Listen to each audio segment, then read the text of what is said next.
Oh, my goodness. Thank you very much. It's very nice of you. You were all very dapperly dressed this morning, so I take the compliments. Thank you very much. But yes. I mean, we are all fighting for second place this morning. Cece, probably, what up, C? You about to say something sideways? Nothing. You guys look nice. It's an important day. It's Friday the 13th. It's your anniversary, right? It is my anniversary. Happy anniversary. Oh, thank you very much. Happy 5-year anniversary to my wonderful wife. I appreciate that, you guys. That's very nice. I'm actually, what? Danielle, God consider it 10, because he know you working on the relationship even when this clown is asleep. Okay. We with you. Prayers to you. Thank you for saying that. It's very nice of you. All right, we got a good show. Yeah, let's do it. A lot of basketball to talk about. Big weekend coming up. Bad beat for my wife that our anniversary week is first week into the NBA playoffs. The Super Bowl. That's a tough one. No, she saw the playoff schedule. Right, she knew. She's an NBA wife. Yeah. The NBA playoffs are finally upon us. The second season, as it's called, kicks off tomorrow at 3 Eastern, which gives us exactly 33 hours to analyze, overanalyze, and double analyze. First game up, the Warriors and the Spurs. Both teams missing their driver. Warriors have no Steph. Spurs have no Kawhi. So do the Spurs have a chance to beat Golden State with their current roster? Golden State's Draymond Green weighs in.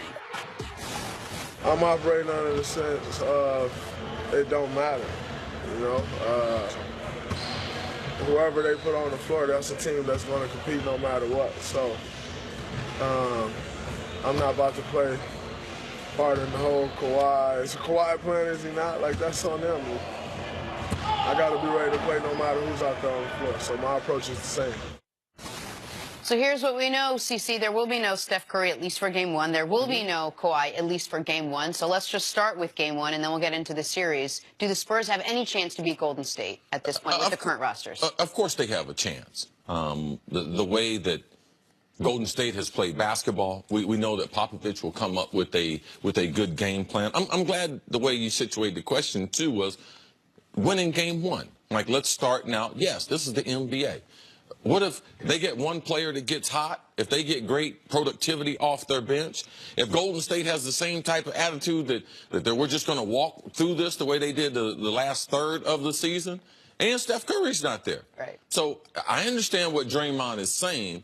Oh, regardless, we're going to be ready. If Kawhi is going to be there, if Kawhi's not going to be there, there's a certain amount of preparation. But this is the NBA. I mean, LaMarcus Aldridge could go for 40 points. You know, what if they get in foul trouble? What if one of the Golden State Warriors gets dinged, gets nicked early in the game? What if Clay re-injures his hand or his thumb? Like, there's a lot of things that can happen. So, yes, that's the reason why we're going to watch this game. It's not because San Antonio doesn't have any chance. It's because we've been watching sports long enough to realize that's what you watch for. You watch for an upset. You watch for things to happen. And, yes, are they shorthanded? Yes, they are. Is Golden State a heavy favorite? Yes, they are. But I just believe that Popovich will put them in a game plan that will have them in the game. Now, if Golden State decides to come out and be like, listen, we are the reigning NBA champs, we're going to ratchet up our defense. If Kevin Durant, if Steve Kerr comes up with a plan to either have Kevin Durant initiate the offense or Draymond Green initiate the offense, which I believe will lead to San Antonio getting lost in this game, yeah, I can see Golden State also running away from them. They should. They have more talent. They should be able to dominate them. The Warriors losing this series would be on par with the greatest first-round upsets in NBA history. Like, people think of, when they think of first-round upsets, I think they remember Dikembe Mutombo holding the ball over his head when the Nuggets beat the Sonics, or Allen Houston's runner when the Knicks beat the Heat. Those were 8-over-1s. But those were in a 5-game series era, when it was a lot easier to execute this type of upset because the shorter the series, the bigger chance of an upset. That's why you see more upsets in the NCAA tournament, for example. That's a 1-game series. Since we've gone to 7 games, the biggest upset that we've ever seen did involve the Golden State Warriors, but a totally different iteration of them. The Baron Davis Golden State Warriors as the 8th seed, beating Dirk Nowitzki, MVP Dirk Nowitzki, and the Dallas Mavericks.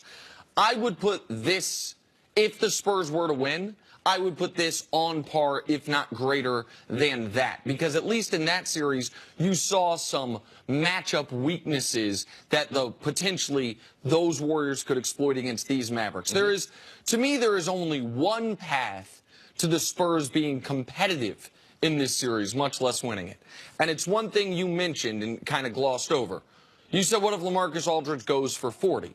I watched LaMarcus Aldridge up close and personal in games 1 and 2 when he was still with Portland, when they were playing Houston in the first round, go for 46 and 18 and follow it up with 43 and 8. Back-to-back playoff games of 43-plus points, and the Blazers won those 2 games.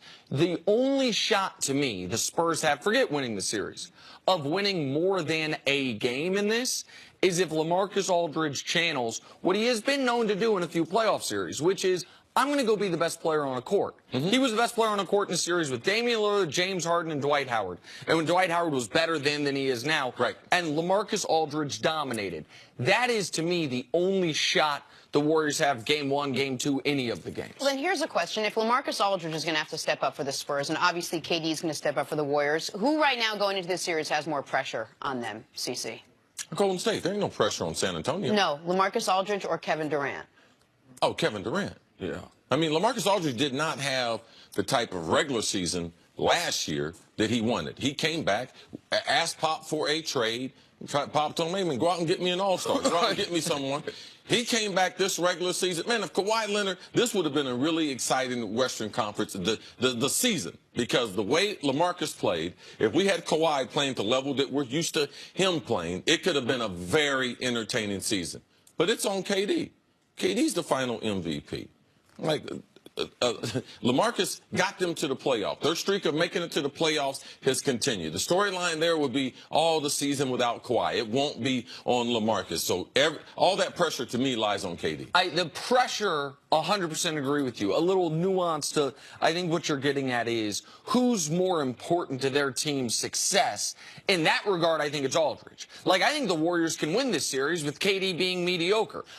Because they have Clay, because they have Draymond, because they have home court. The Spurs need LaMarcus to be a triple plus to have any shot in this series, because now they struggle scoring the basketball. Right. That's the thing, is they have a better overall on the season team defense than Golden State. In the playoffs, I would imagine, especially since you're going to be without Steph Curry, which should actually help your defense.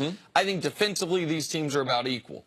The big discrepancy in this, the Spurs were slightly below league average in offense, 17th in offense. The Warriors were jockeying with the Rockets all year to have the best offense and one of the 10 best offenses in the history of the sport. Like, even though that offense is muted somewhat or to a great deal without Steph, they can still outscore you so easily. One thing CC's taught me is try to think, even if you're certain one thing's going to happen, it's sports, so you can never be that certain. So try to work backwards. Try to think about, if I'm wrong, what would have to happen for me to be wrong? What would the storyline be? Right. The only way we are talking about this series where it's 2-2 going to game 5, and man, all of a sudden what's going on with Golden State is if the front line for the San Antonio Spurs, Rudy Gay, LaMarcus Aldridge, Pau Gasol with a throwback performance, the front line for them overpowers Golden State, gets them into foul trouble early, gets Draymond frustrated,